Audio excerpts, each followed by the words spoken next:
Greetings, beloveds.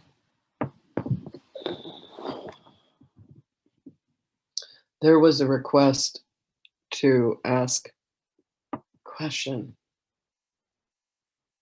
Let us spend our time today asking questions and providing answers, shall we?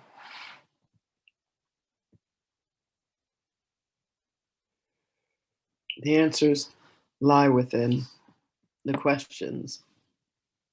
Are they questions from the heart? Are they questions from the mind? Are you looking to truly understand? Are you looking to prove a point? Why would I have an answer that would be more appropriate for you than you would have for yourself? Come, beloveds, what questions have you today?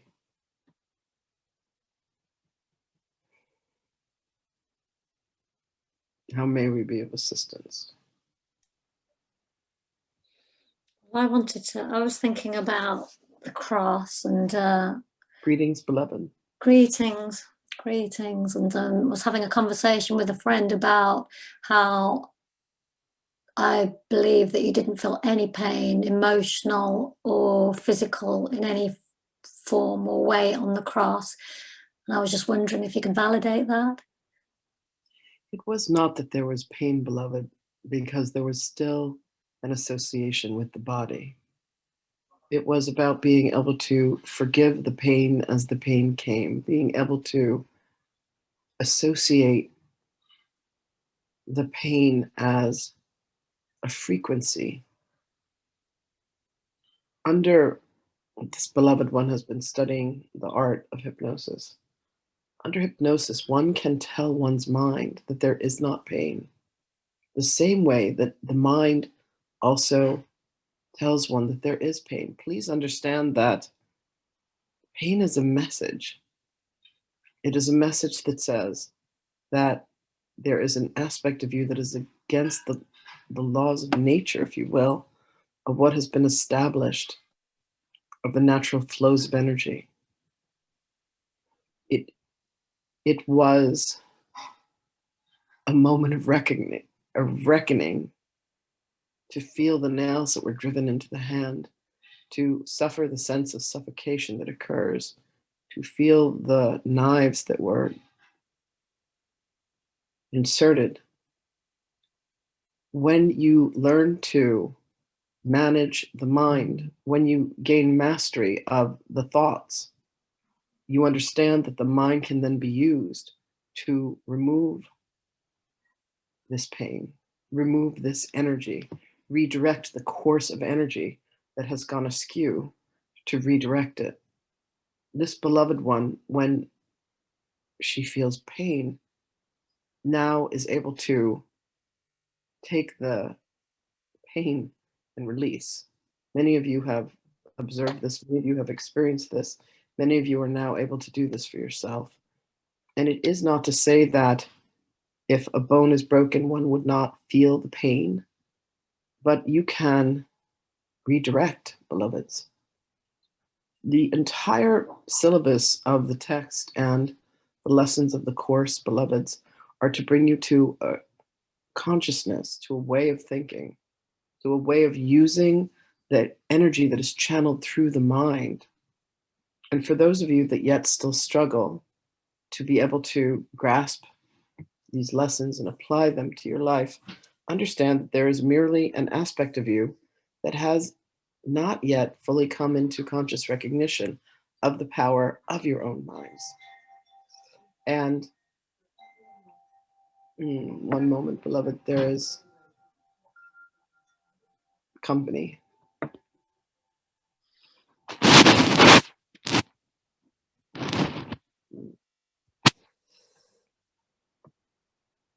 So to say that pain was not felt, beloved, would be to say that there was a complete disassociation and disconnection. There was not. There was a releasing and a relinquishing of the ways in which the energy had presented itself, and then a sense of redirection. Do you understand this? Yeah. For the moment that the darkness enters, the moment that the forces of shadow say, this is meant to torture you, this is meant to cause pain, there is indeed a way of releasing that so that it can be granted to accept with love and see with innocence. When there has been lifetime upon lifetime, upon lifetime of saying that this will indeed cause pain. It was a challenging situation at best, and one that was treated with love, and one where innocence was granted. And in that moment of innocence, the pain indeed subsides. This is an action that is capable of each, of all. You can indeed learn to meet the moment of pressure, meet the moment of story that says this is going to hurt with love. And in that love and in that innocence, seeing it for what it is, a shift can happen in consciousness that causes it to be other than it would be known to be. Many martial artists, many masters in the Eastern philosophies teach the training of the mind. The training of the body becomes a secondary outcome, but it is in the training of the mind that one is able to withstand the heat or the cold, because one is able to redirect the thinking of the mind. It is similar in this manner, beloved. Does this answer your query? It does. Thank you very much. Indeed. Indeed. What other questions may we answer for you today, dear ones? May I ask a question? You may have already answered this before, but in a nutshell. Greetings, beloved. Greetings. Thank you. I want a very simplified answer when somebody, because we know that you didn't die on the cross for our sins. If somebody says, okay, why did Jesus die on the cross then? What's the best answer to that? The training that I had received was that the body is an illusion. And one way to show the truth of this was to have the physical form die, for the body to disappear and then to reappear. Because all of this is done, beloveds, through the mind. It was not the washing away and the cleansing of sins, but that is each being's responsibility. To experience that which they commit is then committed upon them. These are the cycles of incarnation. The purpose of the crucifixion was the resurrection, beloved. It is that simple. Thank you. Thank you very much. Indeed, it was the recording of the incarnations where I appeared here and there and there and there. For what was manifest can be unmanifest, and what is unmanifest can be manifest again. All of this power, beloveds, is within your minds, and you are in the process of training yourself and remembering that which is inherent to your nature, that which you know to be real and to be true. The truth of you, the light of you that you are indeed. Thank you. Indeed.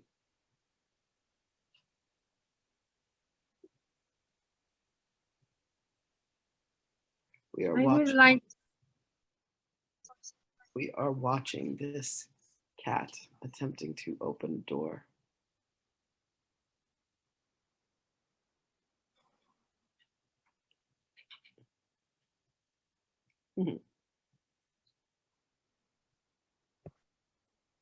Yes, beloveds.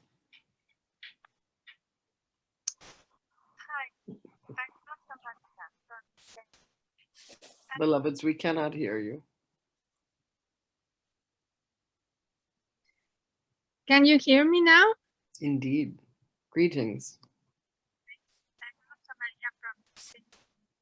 And I have a personal question because I have been thinking and thinking of it, and I would like to know, because I'm curious, but there's a part of me that is a little afraid of the answer.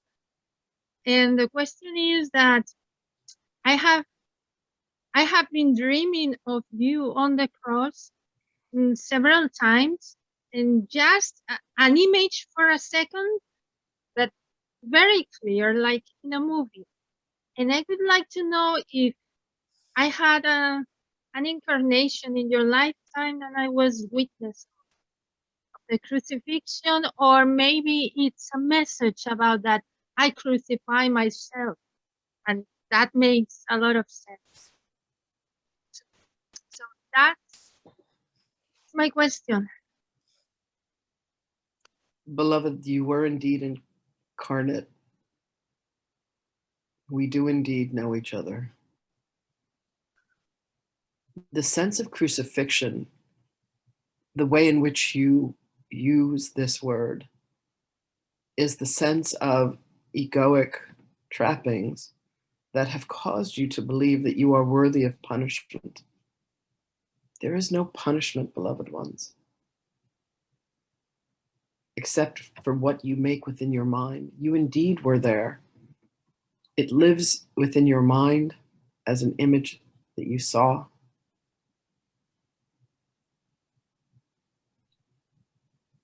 This is not to be feared, beloveds. It is merely meant to behold, to release with love, and to release with innocence. All who gather here have gathered before. This has been stated many times. You all know one another. When you go deeply within, to the fabric of your consciousness, to the core, you will come to remember. Many of you are walking this path of remembering. You are remembering yourselves and you are remembering each other. You are remembering your lifetimes. The same happens in your relationship with me. I know you, you know me. We have indeed journeyed together, whether we were family that shared the physical vestiges of DNA, whether we were friends, whether you heard my words, whether we were close or whether we were at a distance. There have been incarnations. There have indeed been times. One moment, please.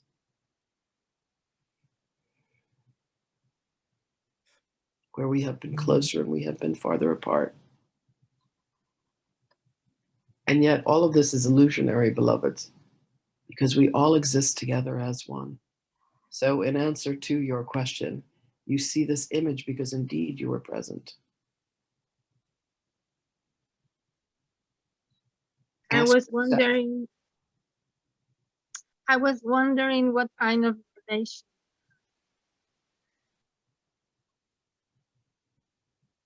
You are part of the community, beloved.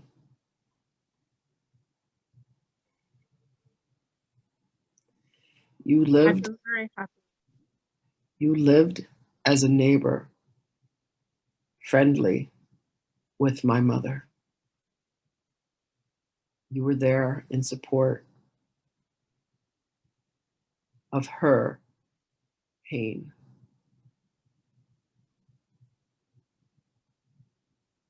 Reach out to her and allow her to come to you, beloved.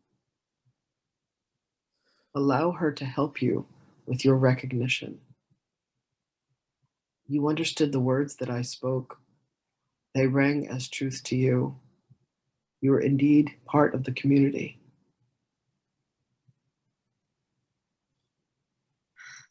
The pain that my mother suffered was minimal, for she too understood the process that was happening, the transformation that was occurring, and the lessons that were being taught.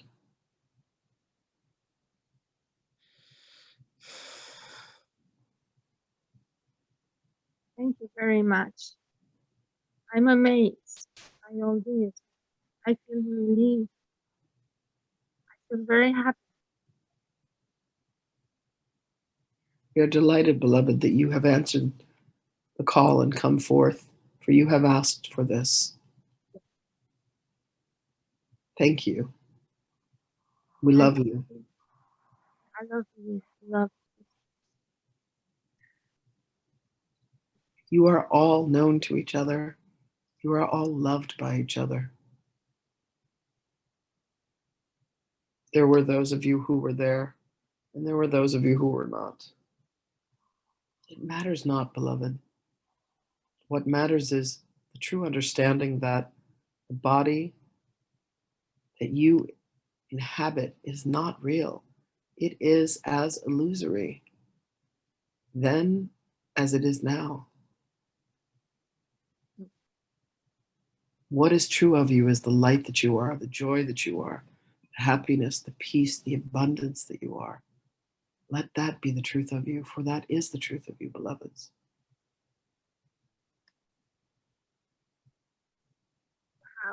I feel so happy now that I could talk to you directly. Wow.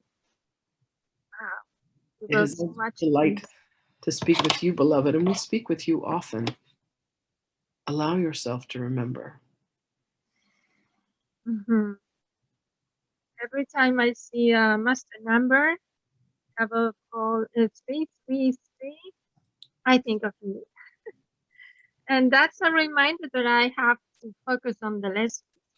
Yes, Am I right? yes. Allow your mind, beloved, to lean towards the light and forgive yourself swiftly when you find yourself leaning towards the shadow. Forgiveness. Forgiveness My is assignment. the key that will unlock the places where your mind has held you hostage. Self-forgive.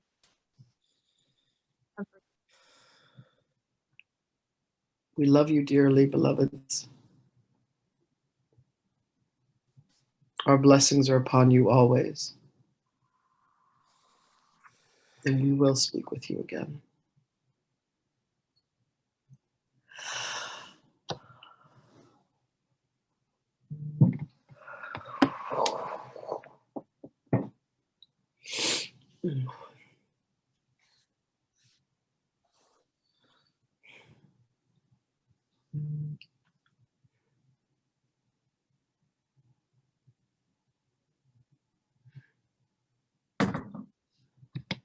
Thank you, Lynn / Yeshua.